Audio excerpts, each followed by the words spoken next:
jalannya. Mari bersatu nyalakan masa depan kita.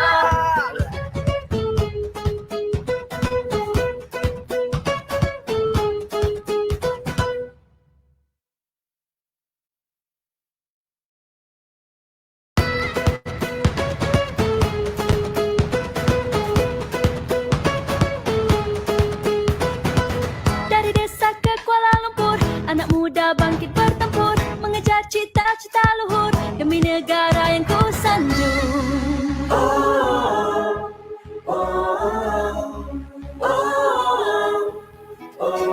Semangat erat di dalam jiwa, rasa cinta marak membara.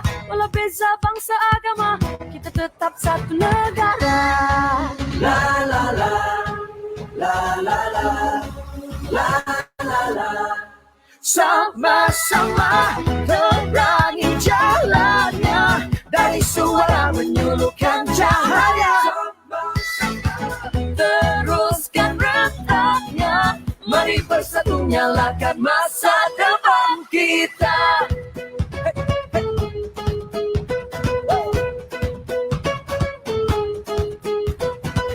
我站在智慧的高峰，坚信我的理想初衷，前方的路伴就是在躲，我的精神从不退缩。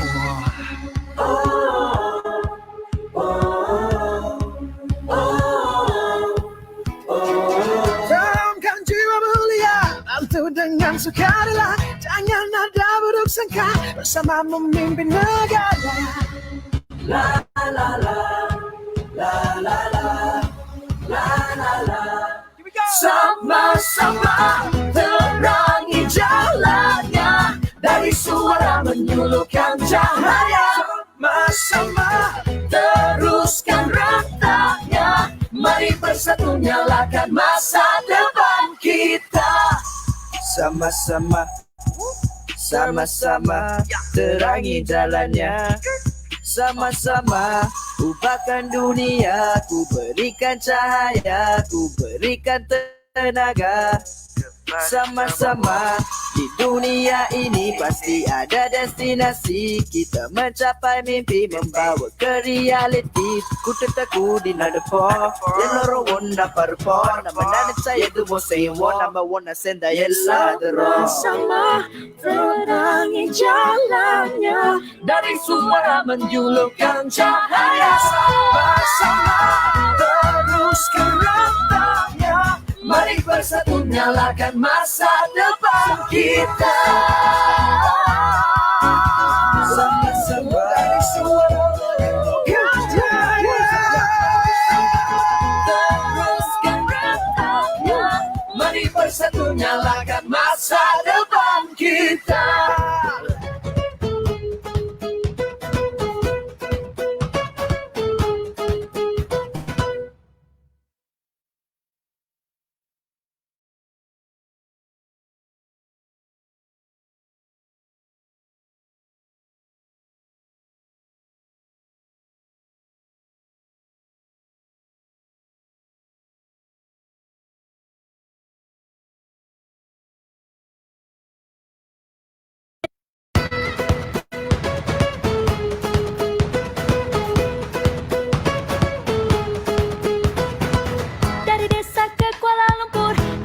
Bangkit bertempur, mengejar cita-cita luhur demi negara yang ku sanjung.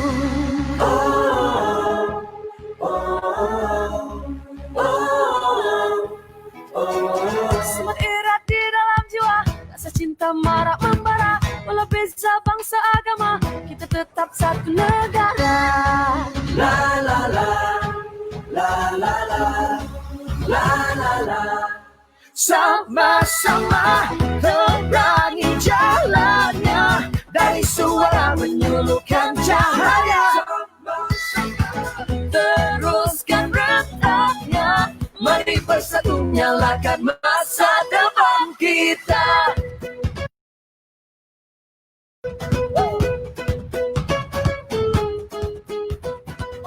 我站在智慧的高峰，坚信我的理想初衷，前方的路伴就是在躲，我的精神从不退缩。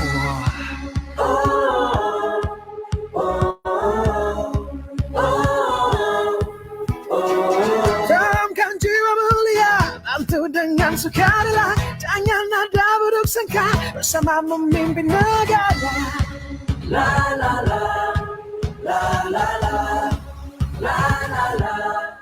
Sama-sama terangi jalannya, dari suara menyulukan cahaya. Sama-sama teruskan rentaknya, mari bersatu nyalakan masa depan kita. Sama-sama, sama-sama terangi jalannya.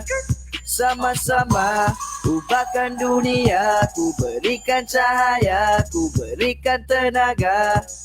Sama-sama di dunia ini pasti ada destinasi, kita mencapai mimpi, membawa ke reality. Ku terteku di nadapo, yenoro wonna parpo, nama nani saya tu mo say wonna nama wonna senda yella dero. Sama terangi jalannya, dari suara menjulurkan cahaya. Sama-sama teruskan rentaknya, mari bersatu nyalakan masa depan kita.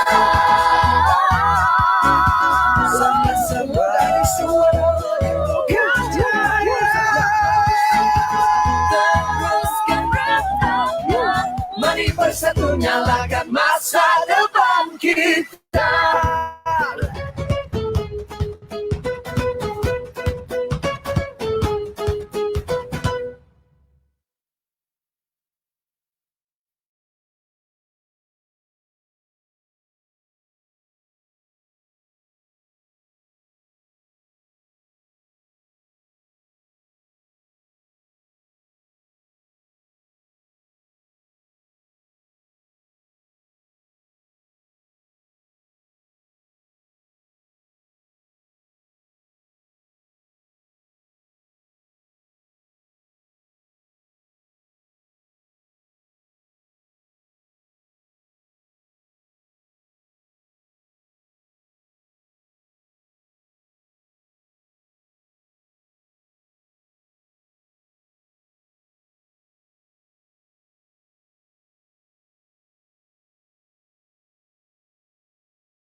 Okey, bismillahirrahmanirrahim. Assalamualaikum warahmatullahi wabarakatuh.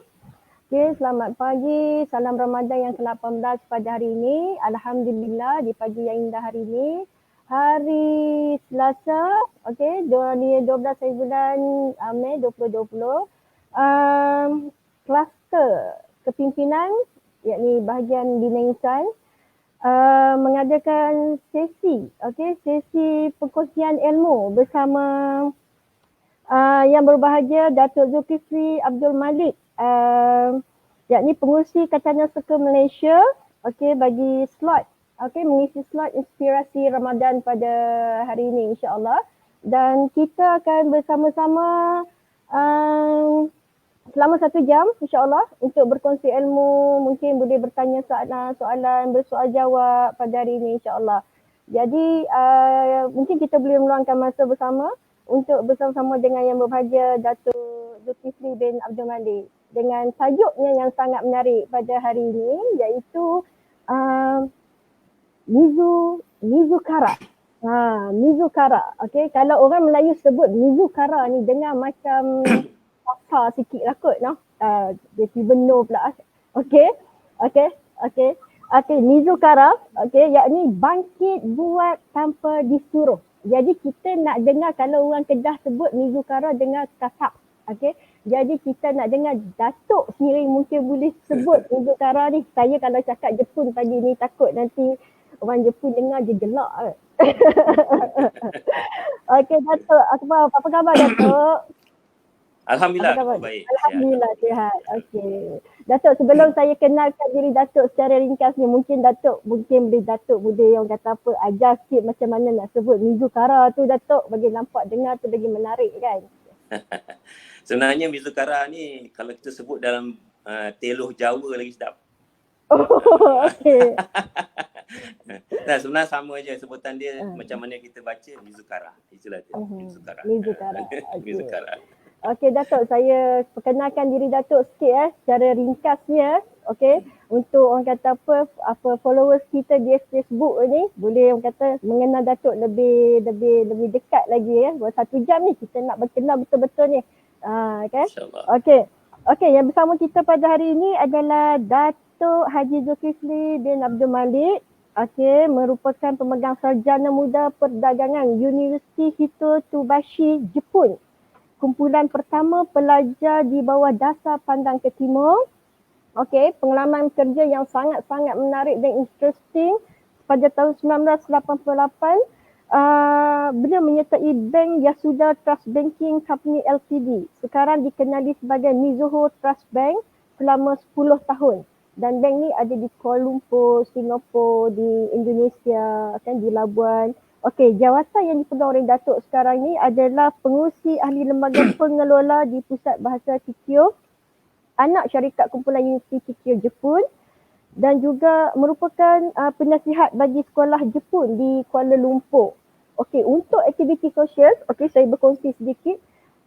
Datuk merupakan bekas Presiden Alumni Persatuan Dasar Pandang ke Timur. Okey, dan Presiden Persatuan Persahabatan Malaysia PUKJ Jepun. Jadi apa yang menariknya hari ini, apa yang kita nak dibincangkan, nak disentuh adalah macam mana budaya Jepun yang sangat menarik tetapi disampaikan oleh orang Melayu kita, orang Malaysia kita. Okey, mungkin Datuk, tajuk hari ini agak menarik walaupun nampak simple lah.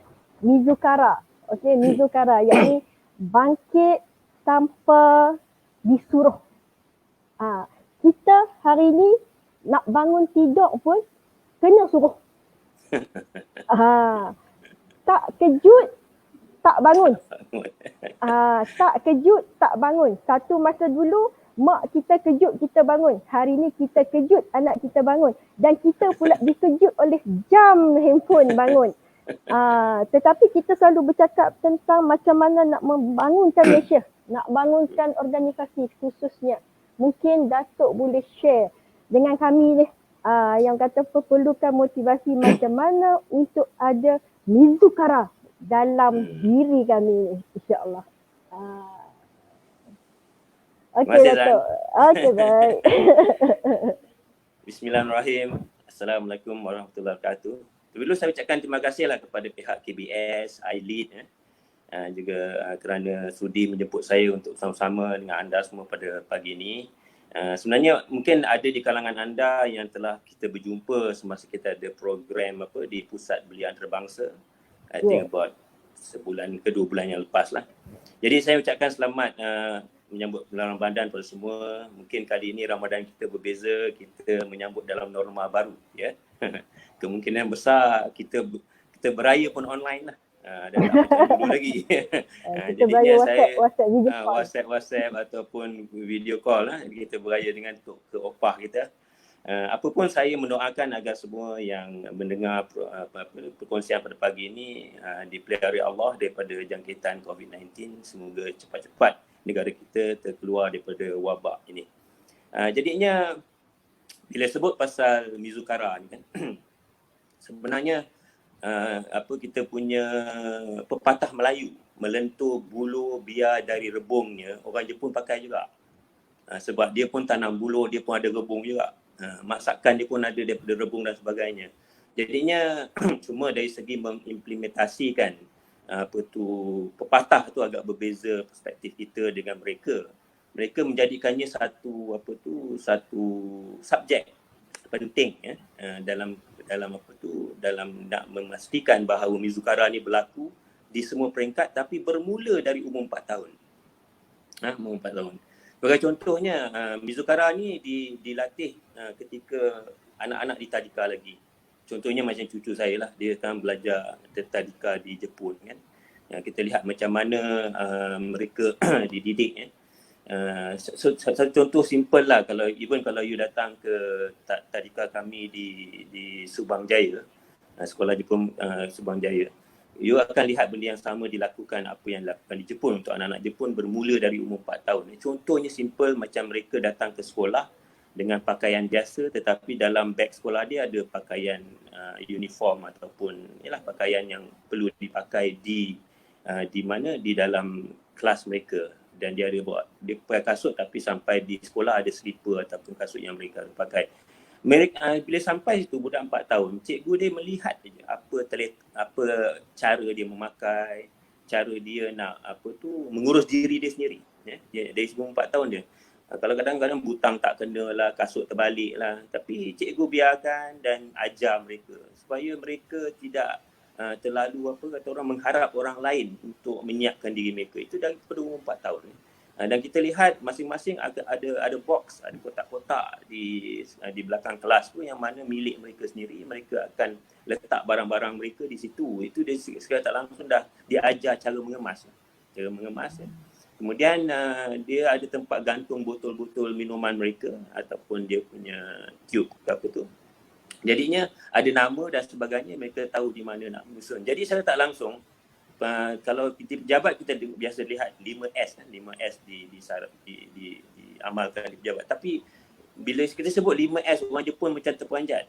Dia kata sebenarnya 5S belajar kat tadika tu, bukan di pejabat. Jadi benda-benda macam ni lah, mana asas tu telah diajar daripada kecil, daripada umur 4 tahun hingga menjelang 6 tahun, dan mereka cuma belajar mengira, menulis bila masa belajar 1. Jadi daripada 4 tahun hingga 6 tahun dia banyak menyanyi, berenang, bermain kan. Lepas tu macam mana nak berkawan. Dan mereka dibenarkan bergaduh, tapi mereka akan diajar macam mana nak berbaik semula. Jadi ini merupakan asas-asas membina satu manusia yang berbeza. Kalau banding dengan kalau kita duduk daripada umur 4 tahun hingga umur 6 tahun, kita duduk suruh anak-anak kita menghafal, kemudian buat homework kan, sedih kan. Budak tadika dah ada homework dah. Budak tadika ada exam. Jadi pelik lah. Jadinya dia telah hilang saat-saat saat-saat mereka kecil. They have to enjoy. Macam zaman saya dulu, saya main pistol, saya kena buat pistol sendiri. Kena cari buah cherry untuk jadikan dia punya peluru dan sebagainya. So we are developed in that way. Saya belajar ABC ketika darjah 1 lah. Saya belajar mengira sekali, tapi anak-anak sekarang berbeza. 4 tahun, 5 tahun pun dah pandai matematik. Jadi itu agak tapi bila kita lihat semula, kenapa Jepun merupakan negara Asia Pasifik terbanyak melahirkan Nobel Prize, penerima Nobel Prize. Nobel Prize ni bukannya mudah nak dapat, kerana mereka mesti mempunyai invention ataupun penemuan baru mereka boleh berdapat. Jadi kita tak boleh kata bahawa cara mereka tu kuno ataupun tidak baik. Sebab resultnya mereka melahirkan paling ramai di Asia Pasifik, melahirkan penerima hadiah Nobel. Yang kita ni kalau dua anak kita belajar daripada 4 tahun tak pandai pun kan. Jadinya kadang-kadang kita asas tu kena betul lah.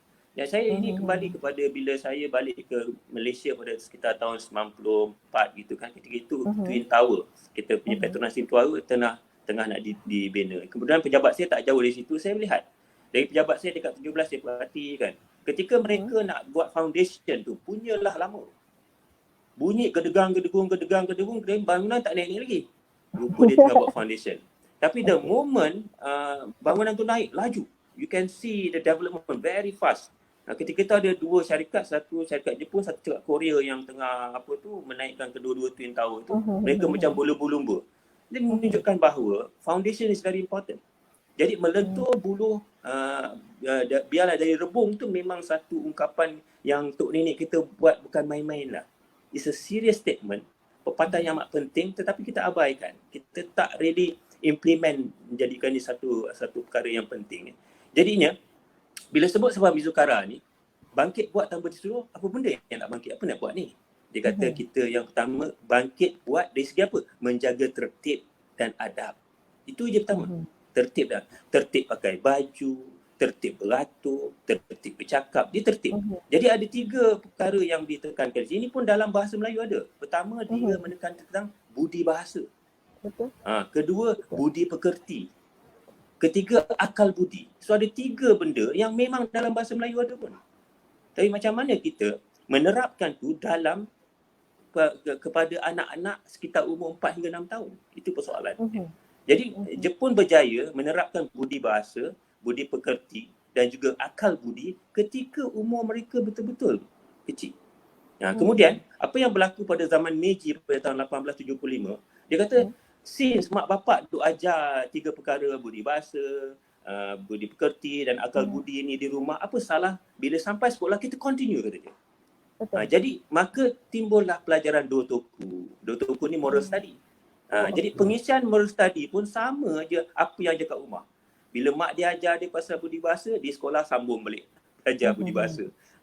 Bila mak dia mengajar pasal budi pekerti, di sekolah sambung balik benda yang sama. Bila mak dia ajar pasal akal budi atau wisdom, dia akan sambung di sekolah. Cuma bila balik rumah, sambung balik mak mengajar, mak bapak mengajar. Jadi the cycle of training tu berlaku dari umur 4 tahun hingga 15 tahun. Jadi sebab you tak terperanjat melihat orang Jepun bila macam masa kita tengok pesta bola di mana dulu habis dia menonton bola sepak, dia bersihkan. Dia bersihkan tempat duduk stadium tu. Mana dia duduk, dia datang bersih, dia balik pun bersih. Sama juga bila pemain dia tewas di peringkat suku akhir. Bila dia meninggalkan bilik salinan tempat venue bola sepak tu, dia bersihkan, dia ibarat macam dia mop semula lah. Dia bersihkan, dia lipat segalanya. Lepas tu dekat meja dia tulis terima kasih kerana menjadi host yang terbaik untuk kami. Rasa negara lain tak buat pun. Tapi adakah ini dia buat-buat? Tidak. Dia lahir dari diri sendiri. Jadi kalau anak-anak Jepun tu, kalau kita perhatikan cubalah you buang sampah depan dia orang. Dia kutip. Dia tak marah pun, dia kutip je. Dia tolong buangkan. Jadi dia dah diajar tau. Dia kata aku kena buat. Tak payah tunggu orang lain. Begitu juga dalam memberi salam. Aisatsu, dia beri aisatsu. Selamat pagi, selamat tengah hari, selamat malam. Dia akan berebut-rebut nak cakap dulu. Sebab apa dia dah diajar bahawa siapa beri salam dulu tu bagus. Islam pun ajar juga. Siapa yang memberi salam dulu akan dapat pahala. Jadi benda-benda ni semua sebenarnya mirip pada bangsa kita. Jadi Mizukara ni patutnya dah lahir dalam bangsa kita sebab kita pertama pepatah melentur buluh biar dari rebung tu dah amat tepat. Tok nenek kita dah buat tetapi cuma kita tak implementasikan dalam bentuk pembelajaran khusus. Jadi kalau kita buat benda tu mungkin. Asalnya tok nenek kita ajar pasal budi bahasa ni. Kalau orang datang rumah, make sure kita turun, bagi salam, lepas tu naiklah masuk bilik. Saya dulu kalau tetamu datang rumah, kalau tak turun bagi salam, mak pak saya akan marah. Kita menghormati tetamu. Datang je kita kan, apa-apa makcik. Lepas tu kita masuk bilik, kita buat kerja apa nak buat. Tapi kita akan, kalau usaha jumpa, asal lah, beri salam. Jadi perempuan pun, orang rumah pun tahu ada manusia lain dalam rumah ni kan. Jadinya itu antara bendanya. Jadinya benda-benda ni semua kalau kita terapkan dengan betul, kita kena mulakan dulu. Serupa juga. Tadi saya kata macam contoh simple lah. You pergi mana-mana R&R kat Jepun lah. You sampai, kalau ada orang tengah makan memanglah meja tu penuh. Kata meja kosong mesti bersih. Bukan kata ada orang tukang bersih pun tak ada macam kita. R&R kita penuh dengan pekerja asing buat pembersihan dan tak ada. Sana tak ada. Bila kita beli je dia dah beritahu sila gunakan dulang ni untuk ambil makanan. Dan setelah habis makan nanti tolong pulangkan dulang kepada kaunter yang telah disediakan. Dan tepi meja kita tu ada kain. Ada kain basah. Kadang pernah saya tanya sahabat-sahabat saya yang ikut saya tak pernah ke Jepun. Agak-agak kain tu buat apa tu? Dia katanya tok ni nak buat kesat tangan. Bukan. Kesat meja lagi. Bukan kesat meja. Betul. Lepas makan dia akan lap meja tu supaya meja tu bersih. Supaya the next person yang datang tak payahlah tertunggu-tunggu.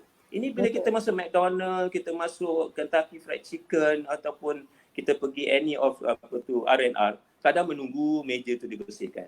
Apa salahnya kita pulangkan balik ke kaunter asal. Mesti ada kaunter disiapkan lah untuk tu. Jadi di Jepun, dia kata, kalau kita kat rumah macam ni, agak ada depan makan kita tinggal atas meja ke? Tak kan?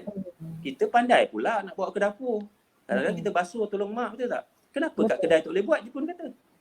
Buatlah sekali. Cuma kat kedai nak masuk ke dapur basuh tu taklah. Kau pulanglah ke tempat kaunter pulangan tu biarlah orang kedai basuhkan. Sekurang-kurang meja tu bersih supaya orang yang seterusnya datang tak perlulah nak tunggu queue dan sebagainya. Dan kedua dia menjimatkan dari segi kos. You tak perlu ada banyak pekerja nak bersihkan meja. Sebab tu you sendiri dah buat benda yang you buat kat rumah pun. You bersihkan. Jadi tapi bila isteri saya, bila pergi McDonald, dia bersihkan meja, letak barang dia punya tray tu dekat tempat tu. Kawan-kawan dia kata, apa ni Datin? Buat ni. Nanti apa dia orang nak buat kerja? You dah buat kan? So that kind of tu. Tapi bagi saya, isteri saya, keluarga saya, kami dah terbiasa dengan benda tu. Kami akan buat. Walaupun di McDonald, kita akan pulangkan tray tu ke tempat asal dia. Supaya the next person duduk, tak payahlah nak tertunggu-tunggu lagi nak dapatkan meja yang bersih. Jadi saya lihat, dalam bila dia diperkenalkan pelajaran Dotoku tu, dia ada 3 perkara yang dia tekankan. Yang itu yang saya sebut tadi, iaitu dari segi budi bahasa, budi pekerti dan juga akal budi. Tetapi dalam cara penyampaian tu agak menarik. Dia bukan kata, saya pernah belajar pelajaran moral ketika sekolah menengah. Sebab sekolah saya dulu sekolah Lasal. Jadi kita nak kelas agama kita seminggu sekali je. Tapi kelas moral yang banyak. Jadi kita kan kena. Kelas moral kita, dia macam satu kelas enjoy. Dia tak ada exam, dia tak ada apa-apa. Jadinya kita macam santai, kelas yang santai dan kita ambil lewa. Kelas moral sedangkan dia mengajar banyak perkara yang baik. Jika itulah di zaman 70-an saya belajar dulu. Jadinya, tetapi di Jepun, cara penyampaian agak beza, dia praktikal. Contohnya, dia punya bab pertama dia, tajuk dia The Bell Has Rung, maknanya loceng telah berbunyi. Di sini apa yang dia belajar? Dia belajar tentang menepati waktu.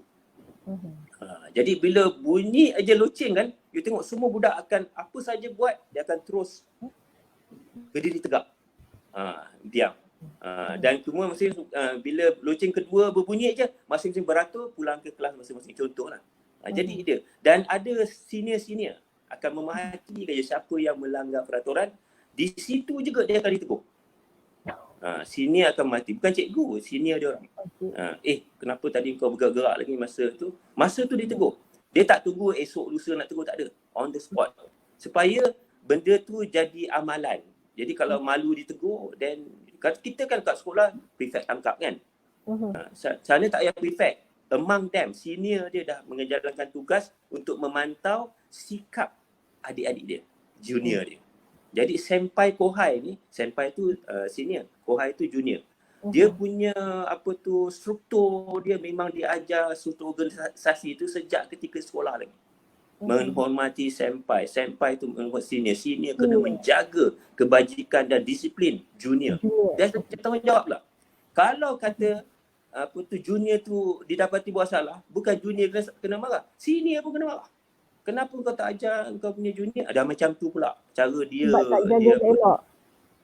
Sebab apa tanggungjawab you untuk make sure your junior betul. Mana kalau junior salah, senior bersalah. Jadi macam tu diterapkan. Jadi dia akan bercerita, buat dalam bentuk lakonan atau nyanyian kan. Bila kita buang masa ni, apakah mudaratnya? Dia akan bercerita, dia akan berhujah, jadi di situ mengingatkan orang ni, kita kena hormat waktu lah. Bukan setakat menepati waktu, tapi menghormati waktu. Dia kata kalau kita tak tepat waktu, maknanya kita tak hormat waktu orang lain. Orang terus menunggu kita. Bayangkan dia kata, disebabkan kelewatan kita tu, ambulans tak sampai untuk ambil mak kita yang sakit, lastnya mak kita meninggal. Sampai tu dia extend, dia akan buat lakonan. Jadi dia akan menerangkan betapa waktu tu begitu penting sekali. You need to be disciplined. Kena jaga. Jangan buang waktu yang tepat, kena buat pada masa yang betul. Jadi dia dah diajar disiplin masa sejak umur daripada 4 hingga 15 tahun. Jadi dah jadi naluri mereka. Tapi saya nak sentuh sikit doktor. Okey, bila doktor cakap boleh doktor, saya nak sentuh sikit nak bercakap sikit. Okey. Bila kita bercakap meluntur buluh daripada rebungnya, itu memang pepatah Melayu yang memang jangan kata apa daripada tradisi kita lagi. Okey. Dan kita melentur buluh di rebungnya ni maksudnya bukannya orang kata apa, bukan saja-saja ungkapan ni dibuat. Sebab orang tua dulu dia melihat bahawa generasi akan datang merupakan pemimpin yang akan meneraju negara. Macam tu. Correct. Betul tak Datuk? Okey. Betul. Jadi berbeza bila keadaan yang semakin moden. Okey, keadaan semakin moden dengan suasana yang kata apa yang agak berbeza dengan zaman dulu yang kata kita masih mengejar masa apa semua tu kan. Cara didikan mak ayah ni, mak ayah moden ni, kita kata cara didikan saya lah sebagai mak ayah ni berbeza dengan apa yang diaplikasikan satu masa dulu. Okey, kita ambil contoh. Kalau kata sebagai orang kata ibu, okey, kita ambil sebagai ibu, sebagai ayah kita ada anak, kita rasa macam rigid kalau anak kita pergi ke sekolah, dia kena sangkut bekas dia sendiri, dia kena buat semua sendiri. Tapi sebenarnya kita nak pemimpin ataupun anak yang berkualiti, tapi kita tak ada keterbukaan ke arah tu. Kita nak anak kita disiplin, tapi kita tak ada keterbukaan ke arah tu. Macam mana pula Datuk? Kita nak ubah norma tu. Kan? Supaya norma tu tak menjadi tradisi pula kepada kita untuk menjadi kesinambungan kepada anak-anak kita, melangsungkan norma yang sama kepada anak-anak diorang untuk masa depan ni. Kan? Macam mana pula tu? Dia senang je Zan. Sebenarnya masa kita kecil, saya kecil lah, kita orang susah. Kita orang susah. Segalanya kena buat sendiri. Bila kita dah senang, kita tak nak menyusahkan anak pula tu. Betul. Kita dah ada sikap macam tu tau. Kalau dulu kata kita tak mampu memiliki satu sebab bapak kita bukan daripada orang yang senang, bila kita dah senang, kita tak nak anak kita melalui susah tu. Jadi ini sebenarnya tak kena kikis lah. Kita kena ubah sebenarnya. Kita kena make them feel that, you know, kita kena bagi dia pengalaman kita kepada mereka untuk dia jadi macam kita. Mungkin kita lebih apa yang lebih baik. Tapi kenapa kita nak dilute kebaikan tu makin kurang disebabkan atas dasar perubahan zaman, perubahan masa dan sebagainya, kengkangan waktu dan sebagainya. Sebenarnya itu semua bagi saya alasan yang kita buat just to apa tu. Dan lepas tu pun kita dah sekarang ni kita menyalahkan lah. Alah inilah Gen Y, inilah golongan milenial, gitulah gini. Kita yang create Gen Y tu.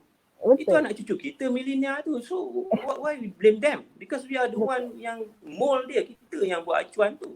Jadi kita sebenarnya the more kita blame dia orang, we are blaming ourselves. Betul. Kalau kata mereka tidak ada karakter budi pekerti, tak ada karakter akal budi ataupun budi bahasa yang baik, who to be blamed? Mak bapak lah. Sebab tok nenek yang didik dia orang. Jadinya kalau kita nak benda ni berterusan, apa yang jiwa kita ada pada anak cucu kita, kita kena ambil acuan lama tok nenek ajar kita. Acuan yang sama. Acuan tu tak boleh ubah. Manusia tetap nak mesti ada budi bahasa. Manusia mesti tetap ada budi pekerti. Wa ima, walaupun hari ni kita menulis. Ada orang menulis yang bahasa kasar. Ada orang yang menulis bahasa berhemah. Kenapa? Pendidikan dia. Tapi kalau di rumah asyik mencarut dan sebagainya dan dianggap biasa, maka dia tulis tulisan mencarut. Tetapi kalau kata dia ajar bahawa no, mencarut tu tak baik, kita kena cakap bahawa ikut tu. Sebagai orang Melayu, kita sebagai orang Asia, kita ada budi pekerti kita, budi bahasa kita baik, kita tulis. Jadi tertib tu akan berterusan. Don't blame the new gadget ke ataupun sistem-sistem baru. Itu tak perlu. Sebab budi bahasa, budi pekerti itu semua asas manusia yang baik. Jadi kita tak boleh nak compromise on that. Ya. Cuma apa yang saya lihat, kadang-kadang kita mak bapak terlalu mengharapkan sekolah buat segala-galanya. Sebab saya 8 tahun jadi yang dipertua PIVJ sekolah anak saya. Kebanyakan mak bapak macam dia lepaskan segala-galanya pada sekolah. Seolah sekolah boleh buat create wonders untuk jadikan anak dia anak yang penuh ataupun budi pekerti yang baik, budi bahasa yang baik. Tidak. No. We cannot let the school do that job. It must come from issue. Semua rumah tangga harus bertanggungjawab untuk memulakan sesuatu di rumah masing-masing.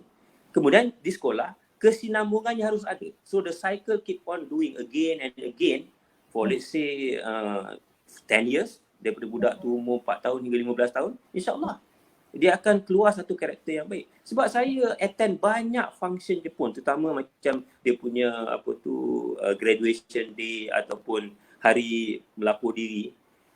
Ezan, kalau you jatuhkan jarum pun tak dengar. Boleh dengar jarum tu. Punya senyapnya. Saya kata macam manalah dia orang ni menguruskan budak-budak ni sampai dia boleh senyap macam tu. Kan? Saya heran. Macam saya bawa dia orang pergi ke homestay program di kampung-kampung. Bila habis makan dia dah tanya, ni mana nak tak mana ni? Pinggan-pinggan mangkuk ni semua nak tak mana? Lepas saya cakap orang kampung, tolonglah sediakan baldi besar ke apa supaya budak-budak ni boleh. Dah lah tu, dah habis dia lap meja, dia sapu. Kemah tu bersih balik. Geleng-geleng kepala orang kampung. Ni apa Datuk dah buat dengan budak-budak ni? Saya tak buat apa. Dah dia orang macam tu. Bukan dia berlakon pun tak ada arahan pun. Dia dah jadi normal dia orang. Jadi kita dah tak boleh kata, ini dia orang ni macam robot. bukan robot, dia dah macam tu. Dia dah tune dia punya pemikiran dia ke arah tu. Jadi ini saya kata. Begitu juga dalam jimat cermat kan. Ada satu subjek dalam Dua Toku tu atau moral saja, dia tajuk dia apa? The Broken Crayon. Crayon yang patah. Jadinya bila dia orang pertama dengan crayon ni, dia akan berkongsi. Dia belajar kongsi warna ni orang pakai. Satu kotak 5-6 orang pakai. Dia kongsi. Itu dia dah mendidik berkongsi. Lepas tu ada yang patah, ada yang dah makin kurang. Tapi kan bila kata dah pendek, cikgu kata ni dah pendek, nak buat apa? Dia akan buat satu perdebatan, nak buang ke tidak. Jadi yang si A ni berlakon sebagai yang kena buang, yang si B ni yang tukang nak buang. Dia berlakon. Yang dia ni merayu, janganlah buang aku ni masih berguna lagi. Nanti kau bayangkan bila warna biru tak ada, apa akan berjadi dengan kita punya awan. Dia akan bercakap gitu. Dia tak nak dia tu dibuang. Maknanya di situ dia menimbulkan rasa jimat cermat. Itu the Broken Crayon tu punya lakonan dan juga perbincangan tu, saya kata, wow, this is very good. No wonder dia orang pandai berjimat cermat. Because dia ajar sejak umur 4-5-6 tahun, dia dah mula dah tahu tentang pentingnya berjimat cermat dan menghargai setiap benda yang diberi. Jadi kita tak boleh bazir gitu saja. Jadi ini antara benda-benda yang saya nampak lah. Supaya juga bila cakap pasal respect living thing, kita menghormati alam semula jadi atau haiwan. Dia akan gunakan role play apa tu, serangga dengan bayi. Serangga dengan bayi. Nampak ni dia kata, ini ada seorang bayi tengah tidur, tiba-tiba ada serangga datang. So apa nak buat? So budak-budak ni kena berfikir ni. Ada yang kata bunuh, tak boleh bunuh. Dia dah mula buat. Nak selamatkan bayi macam mana? Jadinya dia dah mula berlakon apa benda tu dan karakter-karakter tu dia ambil untuk dilakonkan. Dan setiap orang akan melakonkan pendapat masing-masing. Yang penting bayi tak kena gigit, serangga tak mati. Itu je dia akan berfikir. Jadi di sini respect of living things dah mula ada. Sebab bila you cakap pasal menjaga alam semula jadi, Jepun antara negara yang saya respect lah. Yang mana longkang dia ikan boleh hidup. Kat Malaysia nyamuk pun mati rasanya dalam longkang kita sebab toksik sangat. Jadinya ini kadang-kadang saya bawa ahli majlis ke apa ke Jepun melawat macam mana longkang dia orang bersih hingga ikan boleh hidup dan sebagainya kan. Jadinya benda-benda ni why? Because people just don't throw things dalam sungai. Dia tak buang barang dalam longkang. Dia ada tempat yang khas dibuang. Jadinya benda-benda ni semua dia ajar sebab mereka respect. Bayangkan bila minyak dituang dalam longkang, apa akan jadi hidupan serangga dalam longkang tu? Ini dah diajar dari kecil lagi. Jadi these are things, small thing. Bila kita melentur buluh dari rebung, dia akan nampak efek dia 5 tahun, 20 tahun, 40 tahun akan datang. Macam Tun pernah cakap, bukan senang nak ubah satu bangsa, 40 tahun. Itu pun dia kata, saya gagal kata dia. Tun Mahathir kata kan. Jadi benda-benda ni memang kita, we need to start somewhere. We need to start somewhere. InsyaAllah kita boleh mulakan dari sekarang. Dari rumah kita bawa ke sekolah. Itu Datuk anak kan? Anak. Tapi kalau kita bercakap tentang yang dewasa macam ni, yang mak-mak ayah-ayah ni, kan?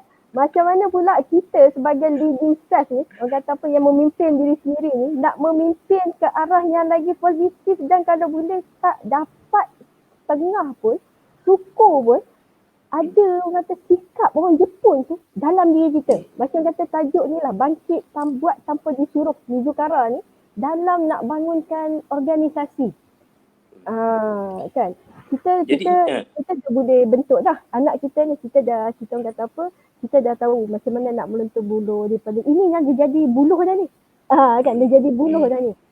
Yang nak jadi buluh ni kadang-kadang dah tu kita perlukan banyak motivasi. Banyak orang kata apa pendedahan luar, banyak orang kata apa keterbukaan. Tapi dalam keterbukaan tu kadang-kadang dia hanya bertahan sejam ni. Selepas tu dia dah hilang. Kan. Tapi saya faham tu. kan, tapi kita yang hak pemimpin masa depan tu kita dah cuba corakkan. Yang kita pemimpin yang tengah duk berjalan, duk berlari ni Datuk. Macam mana kalau kita nak kaitkan dengan bangkit buat tanpa disuruh Mizukara ni Datuk. Okeylah. Macam kita lah kata, pepatah ada mengatakan kan, ketam kalau nak ajar anak dia jalan straight memang tak straight lah sebab dia jalan miring kan. Jadinya kita nak ajar anak kita berdisiplin. Kita nak ajar anak kita jangan buang sampah, tapi kita pun wind up kita punya window, Terbuat. kereta kita buang. So macam mana nak ajar? Lepas tu dalam kereta bila jam maki hamun. Kan? Jadi it's back to us. Jadi apa yang Ezan cakap tadi tu merupakan dilema lah. Dilema yang mana kita tak boleh salahkan tok nenek kita, mak bapak kita. I think dia dah ajar kita yang terbaik. Cuma persekitaran berubah, competitiveness kan, cara pendidikan berubah. Dulu kami bila dia dihantar ke ke mengaji kan, saya ingat lagi bapak saya hantar satu pinggan pulut kuning bersama dengan sebilah rotan. Pergi rumah ustazah tu, dia kata, "Ustazah, saya serahkan anak saya, ajarlah yang patut. Ini pulut kuning dan juga rotan." Maknanya dia dah izinkan cikgu untuk belasah saya kalau saya tak buat perkara yang betul kan. Tapi hari ni bila ibu bapa sendiri menyansang pihak sekolah bila anak dia didenda dan sebagainya, bila anak buat salah sebab dia try to protect their children. Sebab apa? Ego lah tu, ego. Jadi balik pada Izzat tadi kan, kita ni bangsa timur lah.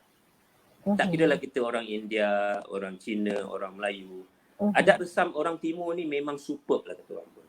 Didukung pula dengan agama yang bagus kan. Tak ada agama yang mengajar kita buat tak baik pun. Tak kira Hinduism ke, Buddhism ke, Kristian ke atau Islam semua. Bagi orang Islam lagi, ini semua sunnah Nabi. Back to sunnah aje. Jadi apa yang masalah kita nak menerima balik hakikat bahawa agama tu benar? Apa masalah kita? It's all ego dan tak nak pergi kuliah, tak nak pergi belajar, itu je. Kita tak boleh force the horse to drink lah. Kita tak boleh paksa untuk kuda tu minum, dia kena minum sendiri, kalau dia nak minum dia minum. Jadi orang tua-tua yang dah lihat-lihat ni, tetapi saya rasa macam pihak kerajaan kita lah. Saya ingat lagi bila NPC National Productivity Center memperkenalkan Siri, memperkenalkan 5S. 5S tu sebenarnya is very good. Tetapi kenapa tak bawa balik rumah? Dah buat kat pejabat, balik rumah buat sekali. Biar anak-anak tengok. Biar anak-anak tengok. Kenapa mama buat macam ni? Oh, baju kena asingkan. Baju putih dengan baju warna kena asing. Nanti menurun. Itu 5S lah tu. Menyisihkan tu merupakan satu proses dalam 5S. Surat khabar susun balik bila dah habis baca. Kan?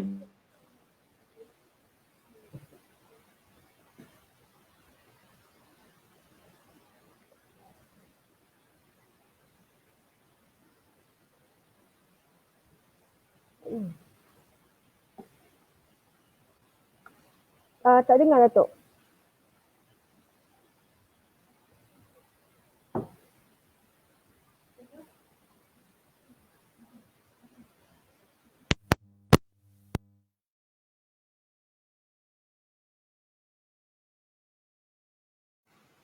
Okey tak.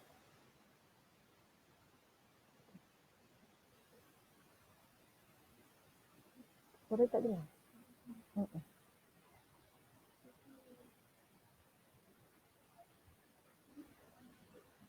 Suara tak dengar Datuk.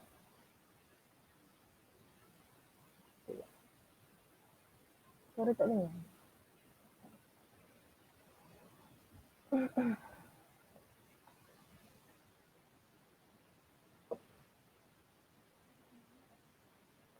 Okey, try tengok.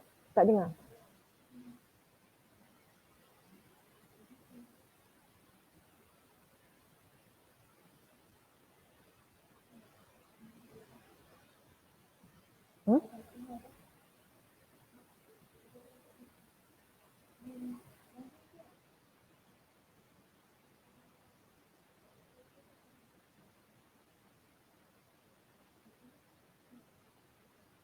Okey Datuk, cuba sekali lagi boleh tak?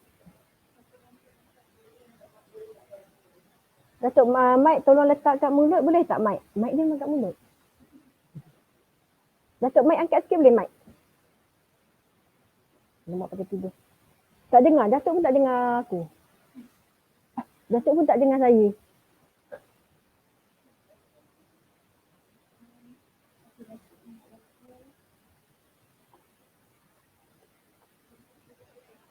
Datuk, minta Datuk keluar dulu boleh tak?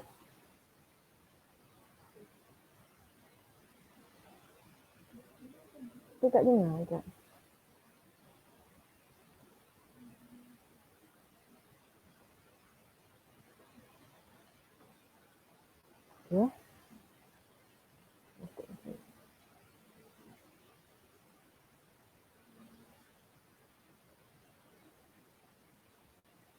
Tiba je hilang.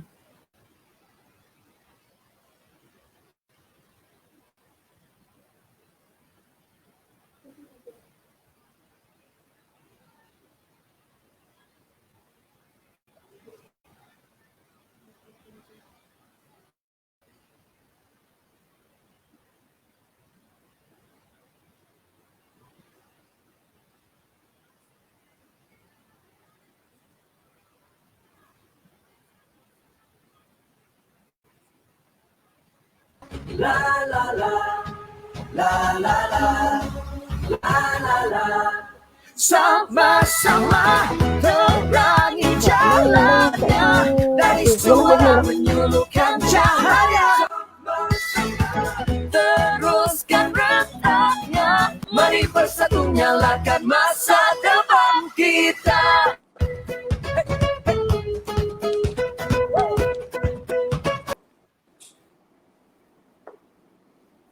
Assalamualaikum, dengar? Okey, dengar. Sorry, terputus. Okey, Datuk. Boleh Datuk, sambung ke? Boleh. Dia bukan Okey. apa je, Datuk. Dia bila terlalu excited sangat kan. Kadang-kadang tu dia hilang. Hilang ni kadang-kadang bagus juga. Sebab apa, buat orang tertunggu. Mana pergi Datuk ni. Ni dia muncul balik ni, okey lah ni. Okey, saya sambung Okey, baliklah pada boleh, soalan Nizam tadi ya. Okey, tak ada masalah, boleh. Sebab apa bila kita sebut apa yang berlaku hari ni, kita kata anak-anak mungkin kalau kita berubah, pula-pula sekarang ni kita akan masuk normal baru. Macam-macam benda kita boleh ambil peluang untuk mengubah. Sekarang dari segi perspektif pembelajaran dan sebagainya. Tetapi what about the parents? What about kita yang nak cuba mengubah orang ni? Macam nak mengubah kan? Jadi saya yakin dan percaya ibu bapa kalau kita balik kepada agama masing-masing lah. They're very important. Agama masing-masing. That's the only thing yang ada. Yang kita pelik, Jepun tak ada agama tapi boleh buat. Dia tak ada agama. Dia tak ada agama Betul. tapi dia berpegang pada dotoku, pada moral saja. Moral saja dia pegang. Itu pun dia boleh buat. Jadi kita di Malaysia kita majmuk. Kita ada agama Islam, Buddhis, Hinduism, Christianity. It's okay. All religion are good. Perfect. Semua bagus. Semua masing-masing akan mengajar benda baik-baik. Implement tu betul-betul. Jadi in other word, ibu bapa hari ni kalau nak buat, don't blame anybody lah. Don't blame kita punya great grandfather ke pak-pak kita. Kita balik ke pangkal jalan. Itu balik. Anggap kita rebung baru lah. Kita buluh baru yang nak bangkit semula dan kita start. Ini saya suka ungkapan ni. Unlearn what you've learned before. Okay. So start learning new things lah. Kita ambil benda baru. Benda baru maksudnya bukanlah baru yang teknologi. Baru tak ada. Sikap-sikap tu. Kita kena ubah balik, kita mulakan. Dan yang paling penting kita kena empty our glasses lah. Kalau kita ni egonya tinggi, gelas dah penuh tuang macam mana pun melempar-lempar. Jadi kita empty our glasses supaya gelas ni kosong. Kita boleh masuk benda baru dan menerima dengan more positif. Ambil COVID-19 ni sebagai satu platform, wadah untuk kita berubah. Sebab bila talk about new norm ni, kan, banyak benda kita boleh ubah lah. Saya yakin dah percaya, dulu saya ada college. Dulu kolej saya tak pernah fikir pun nak mengajar benda online. Tapi hari ni, sejak kita ada PKP, kolej saya berjalan macam biasa, ajar pakai online saja. Sama juga anak saya pun dia pun belajar universiti, the whole semester akan belajar online. Exam pun online. Jadinya, is the new norm. Jadi sama juga dalam kita nak memulakan sesuatu ni, kita ambilkan COVID-19 ni, wabak ni sebagai platform baru untuk kita berubah daripada sikap kita. Kalau dulu kita tak pandai menjarakkan diri, kita dah pandai menjarakkan diri. Kan? Kalau dulu kita salam peluk-peluk cium-cium, lagi-lagi hidung, kita tak buat lagi dah. Jadi kita buatlah benda baru. Benda yang sihat kan. Jadi ada new things yang kita buat. Sama juga bila bangkit buat tanpa disuruh ni, Mizukara ni, kena start from you. Sampai PM marah. Kata jangan keluar, dia tak keluar juga. Ke hulu, ke hilir, ke sana, kemari kan. Dah cakap pun masih degil lagi. Cubalah kurangkan PL degil tu. Tiap kita ni mak bapak, kita degil, anak kita super degil. Cucu super degil. Jadinya kita kena ubah diri kita sendiri. So we start from ourselves lah. Kita kena tunjukkan teladan dan apa kita panggil apa? Kepimpinan melalui teladan. Ini kita boleh relatekan kenapa dengan Mizukara ni telah berjaya mewujudkan teladan melalui kepimpinan. Kepimpinan melalui teladan ni berjaya sebab Mizukara. The leader themselves, the parents themselves need to do something. Kalau pemimpin cakap tak super bikin, memang tak jadi. Mak bapak kalau cakap tak sebut bikin tak edit. Saya kadang-kadang anak saya tegur, "Abang dah lebih 120." Kadang-kadang anak saya tegur, "Abang, malam ni no more teh tarik." Sebab macam tadi abang dah minum. Sebab dia tahu I can only drink 1 atau 2 gelas teh tarik sehari. Dia tahu saya banyak meeting, kata malam jangan abang. Ya, abang malam ni honey lemon kata. Jadi anak kita pun boleh tegur kita sebab kita sedia ditegur. Kita sedia ditegur dan berubah. So it's okay. Today time has changed. Jadi saya nak relate satu lagi. Kenapa kepimpinan melalui teladan ni berjaya di Jepun atas satu perkara. Mereka menerapkan prinsip-prinsip Bushido. Bushido ni something yang kita kena kenal pastilah. Sebab hari ni walaupun Bushido tu tak disebut-sebut sebab Bushido tu untuk samurai. Untuk para samurai dulu. Itu samurai punya nilai-nilai murni kan. Tetapi saya lihat bila saya masuk kerja, tempat saya bekerja di Mizuho Bank, kita menerapkan Bushido every single one. Maknanya Bushido spirit tetap mengalir pada darah daging orang Jepun sampai hari ni walaupun dia bukan samurai lagi. Tetapi dia punya usahawan dia menerapkan nilai-nilai. Kepimpinan dia pun menerapkan nilai-nilai Bushido dalam. Sebab yang tak menerapkan cepat je kena buang. Sebab Jepun kerap sangat bertukar Perdana Menteri sebab dia tak ikut Bushido. Yang ikut Bushido tahan lama sikit. Yang tak dia akan hilang gitu je. Jadi all these thing dan antara satu prinsip Bushido ialah integrity. Katakan kapal terbang Japan Airlines terhempas. Yang berhenti ialah CEO dia. Sebab dia integrity, dia kata saya ambil tanggungjawab di atas, bukan dia yang buat kapal terbang tu pun. Tapi dia take responsibility. Dan pada tahun 4 ke 5 tahun dulu, ketika Jepun diisytiharkan sebagai host Olimpik 2020, maka mereka mengisytiharkan logo. Logo tu pun dah isytiharkan, dah diterang inilah logo Olimpik 2020 katanya. Tiba-tiba ada satu orang tak tahu daripada Eropah kata, ini logo ni mirip dengan logo yang pernah aku lukis dulu kata dia. Itu apa? Menteri Sukan ni letak jawatan. Apa kena logo tu dengan Menteri Sukan? Jadi bagi dia salah walaupun salah yang melukis sampailah pegawai ketua pengarah dia, tetapi menteri yang berhenti. Tetapi yang menteri berhenti tidak dipandang hina. Menteri tu agak seorang samurai, ada Bushido spirit. Jadi dia orang tak takut nak mengaku salah ni. Begitu juga kalau you beli kereta-kereta Jepun, kalau ada defect, cepat je dia announce, okay, come to the workshop, kita repair. Kadang-kadang kita malu nak mengaku salah, tapi Jepun tak. Lagi dia silap, cepat dia nak mengaku salah, dia ganti baru. Walaupun rugi tak apa, yang penting integrity. Jadi antara perkara-perkara yang manusia umum lah, masyarakat Jepun umum pakai Bushido spirit yang kalau saya boleh senaraikan lah kan. Pertama, hormat menghormati, itu nombor 1 lah. Okay, nombor 2, integrity, rajin. Dia orang malas tak boleh. Jepun ni siapa malas ni macam orang tak alim. Sebab suami-suami balik kerja lambat. Kalau suami yang balik cepat tu dia anggap malas dan tak alim lah. Tak bagus. Tapi Datuk, kalau di Malaysia pula, suami balik lambat menjadi tanda-tanya kepada para isteri. Dan kalau isteri pula balik lambat menjadi orang kata pemuncung mulut kepada suami. Itu yang menjadi kekangan kita ni Datuk. Tapi kita nak maju, kita nak berintegriti, kita nak rajin, tapi tradisi Datuk. Macam mana Datuk? Tak boleh banyak aktiviti pun jadilah Datuk. Tak, sebenarnya balik integriti masing-masing kan. Janganlah mentang-mentang isteri dah benarkan kita balik lambat, kita melencong karaoke. Salah lah tu. Jadi sebab dah buat silap tu yang dah kena marah. So to me, back to disiplin diri lah kan. When you are given something, you make sure you gunakan dengan baik lah. Apa yang kepercayaan orang terhadap kita, the trust given to you, you gunalah sebaik mungkin. Tak pula kita bila you burn the trust, dia kata orang bila orang dah pecah amanahnya, orang dah tak percaya, kita memang dah tak suka orang tu kan. Tapi jagalah amanah yang dia beri itu sama, jangan tak pecah. Jadinya itu antara benda-benda yang dia ajar, maruah, kesetiaan, ini benda-benda ni. Dan saya lihat kan, nilai-nilai murni dalam samurai ni sebenarnya dah jadi part of their life lah. Gaya hidup mereka yang dipegang hingga hari ni lah. Jadi boleh tak kalau saya nak kaitkan sikit, ada satu pepatah Jepun yang saya jumpa kan, bila berpeluang dengan berkongsi ilmu dengan Datuk ni, secara tak langsung saya pun kata rajinlah sikit kan. Jadi boleh tak kalau saya kaitkan bahawa kalau kita nak jadi pemimpin yang baik, tak kisahlah pemimpin yang baik itu lahir daripada keluarga kita, bermula dengan keluarga kita, ataupun pemimpin yang baik yang ada pada kita nak lahirkan dalam keluarga kita, yang kita nak lahirkan dalam organisasi kita dan seterusnya kepada masyarakat. Ia bermula dengan perjalanan terpanjang bermula dengan satu langkah yang pertama. Itu ungkapan Jepun yang digunakan. Maksudnya kalau nak jadi pemimpin yang terbaik bermula dengan diri sendiri. Kan? Bermula dengan diri sendiri. Okey, bangkit buat tanpa disuruh. Maksudnya kita melihat apa yang kita nak. Itu yang yang kata apa? Diamalkan oleh masyarakat Jepun sebenarnya, Datuk. Betul tak? Sebab tu kalau kita melihat daripada segi arus kemodenan. Okey, arus kemodenan.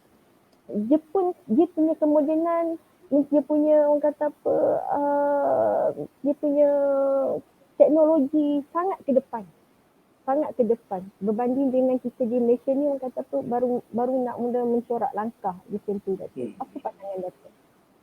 Sebenarnya bila Izan cakap pasal apa bermula dengan diri kita, even Mahatma Gandhi pun tiru benda yang sama.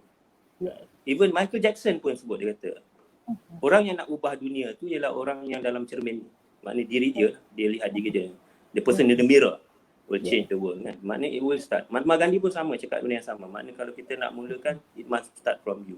Jadinya cuma start from you ni selama hari ni kebanyakan orang buat dalam skala masing-masing. Okay, masing-masing. Bukan skala ramai-ramai. Jepun berjaya buat skala ramai-ramai. Berubah beramai-ramai, bukan seorang-seorang. Bila seorang-seorang ni nak ubah, katakan kita macam MLM lah, kita seorang nak ubah 5 orang nak ubah 5 orang, lama lah kan. Tapi kalau sekali masuk 500 orang nak berubah, dah terus dapat 500 perubahan. 500 orang pula ubah 500 lagi, dah jadi kalau ganda 5 dah 2,500. Dia gandaan dia lebih besar. Kenapa benda tu berlaku? Kerana dia orang bersepakat nak ubah ketika mereka tewas Perang Dunia Kedua. Jadinya saya always teringat profesor saya cakap, kita anggap diri kita macam bola tenis lah. The harder you hit down, the higher you will go up. Kan kalau kita hempas bola tenis, lebih kuat kita hempas, lebih tinggi dia meloncat. Jadi Jepun mengalami benda tu. Dia mengalami benda tu bila dia tewas, bila Hiroshima Nagasaki diletupkan, kan? They are nothing. They are nothing. Jadinya di situ seluruh rakyat Jepun sepakat. Jom bangkit, ayuh bangkit. Kita gunakan kita punya Mizukara yang ada, Bushido Spirit yang ada untuk bangkitkan negara bersama. Jadi kebangkitan tu berasaskan satu wadah yang kata orang from zero. From zero to hero. Jadinya ini benda-benda yang saya rasa kadang-kadang kita ni kalau tak susah apa-apa kedana payah nak bangkit kot. Kita dah kena betul-betul susah baru Allah insaf, kan. Dah terkena dah terantuk baru nak tengadah, something like that. Tapi kita tak ada situasi macam tu. Tapi COVID-19 ni kalau you fikir semula, can we want it? The entire world is facing the same problem. The entire world. Di sini ya kita boleh melihat idea-idea baru pemimpin kita. Adakah pemimpin kita kolot lagi? Adakah pemimpin kita prihatin pada rakyat? Adakah pemimpin kita memang berjiwa rakyat untuk bantu semua rakyat bangkit bersama? Jadi slogan-slogan ni bukan sekadar buat seorang-seorang. The entire nation work together to achieve something. Jadi ini pemimpin, balik pada pemimpin. How you nak structure, macam mana you nak menstrukturkan kebangkitan baru ni. Sebab bagi saya COVID-19 bukan satu fenomena biasa sebab dia datang bersama dengan world recession. Kegawatan ekonomi kita belum start pada 2018 hari itu, dah berlarutan, baru nak bangkit 2020, datang pula COVID-19. Mana 3 tahun turut kita akan melalui satu zaman kemelesetan ekonomi yang luar biasa. I think it's worse than the World Depression tahun 30 dulu. It's different. It's totally different. Jadi di sini saya rasa kepimpinan mana-mana negara dunia pun tercabar seperti ini. How do you bangkitkan negara itu balik? Di sini kepemimpinan sistem yang baik akan menyebabkan negara itu bangkit semula dalam satu tahap yang begitu cepat sekali. Dan saya suka nak berkongsi sikit sebelum kita mungkin habis kita punya perbualan perkongsian ni. Sebenarnya negara kita baru masuk IR 4.0, betul tak? Betul. Industry Revolution 4.0. Itu terkini. Sebenarnya negara Jepun, Jerman, Amerika, dia dah masuk IR 4.0 tahun 2000. Betul. Tahun 2000 dah ada Amazon.com, dah ada macam-macam lah dia orang punya internet, e-business dan sebagainya. IoT, Internet of Things, semua dah wujud dah ketika itu. Tapi negara kita, ada banyak negara lain macam suam-suam kuku je, nak tak nak. Tapi alhamdulillah kita dah mula ada bajet dan sebagainya. Dan alhamdulillah tu disebabkan COVID-19 ni, wabak ni, kita dah mula terbiasa dengan order makanan online. Kita dah mula terbiasa bermesyuarat secara digital. Jadi jadinya benda-benda ni secara menyokong, seolah Allah menyedarkan kita bahawa come on, kita need to move forward to IR 4.0. Dan wabak ni menyedarkan satu dunia bahawa IR 4.0 ni memang kena embrace, atau kita kena betul-betul ambil peduli dan melaksanakan dengan seriusnya. Tapi kalau anak-anak semua yang penonton ni semua, I'm sure yang menonton saya hari ni semua dari kalangan bakal-bakal pemimpin masa akan datang. Bakal pemimpin dan juga staf kaki tangan pegawai-pegawai daripada iLead. Datuk. Ya. Sebab saya yakin dan percaya, Jepun, negara maju lain sudah masuk Society 5.0. Lepas ni tolong Google apa tu Society 5.0. Society 5.0 maknanya kita menggunakan database. Sekarang era industri 4.0 ialah mengumpul database. Contoh paling simple lah. Kenapa Grab bayar banyak duit kepada orang yang bawa Grab Food, kepada Grab Car kan. Sedangkan dia tak untung. Kalau you tengok dia nak make money. But they are not gathering information. Dia nak tahu kan. Kat kawasan Subang Jaya, katakan dekat main place punya mall tu, berapakah makanan yang orang suka beli dan berapa orang beli dan di mana orang beli. Dia kata kat Nandos paling banyak contohnya. So dia akan siapkan 5-6 orang budak-budak Grab ni untuk bawa makanan tu. Tetapi bila database sudah cukup, katakan 5 tahun akan datang, bila motosikal tanpa pemandu akan diwujudkan, so pemandu Grab tak perlu lagi dah, tapi database dah ada. Kedai tu akan masukkan makanan tu dalam motosikal tanpa pemandu tu. Motosikal tu akan pergi ke rumah kita pun ada password, ambil kita punya makanan, motosikal tu balik ke tempat dia. Cuma dia nak tahu di mall ni berapa motor Grab Food yang perlu disiapkan. Grab car dia nak wujudkan supaya nak tahu kalau dekat Damansara punya stesen LRT tu berapa banyak kereta nak perlu siapkan antara pukul 8.30 pagi hingga 9.30 pagi, sebab itu peak hours. They want to know. So ketika itu anda semua akan naik kereta tanpa pemandu. You are given pakai application dia orang, you akan key in, dia akan bagi password, sampai kat kereta tu you masuk, kereta tu akan berjalan tanpa pemandu. Okay, everything is done there. So sekarang era 4.0 dah masuk kat Malaysia, dah mula. Grab Food lah dan semua. Itu semua era mengumpul data. Ketika kereta atau motosikal atau pemandu masuk dalam dunia kita akan datang, dan masa tu dah tak perlulah driver-driver tu, because database semua dah ada. Jadi ini yang kita kena faham.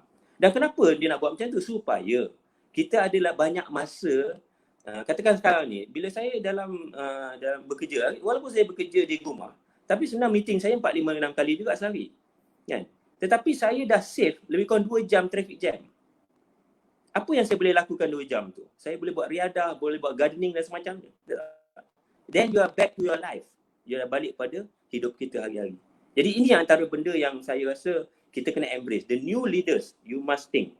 Macam mana kita nak jadi pemimpin yang lebih hebat ketika negara kita masuk ke era Society 5.0 sambil menggunakan teknologi IR 4.0. Ini harus pemimpin harus tahu dan ambil tahu, dan kita kena berubah dari diri kita sendiri.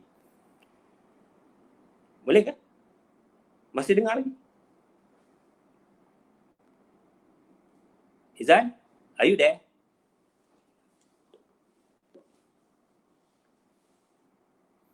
Nampaknya terputus. Kalau saya cakap ni saya tak tahu sama ada anda mendengar atau tidak.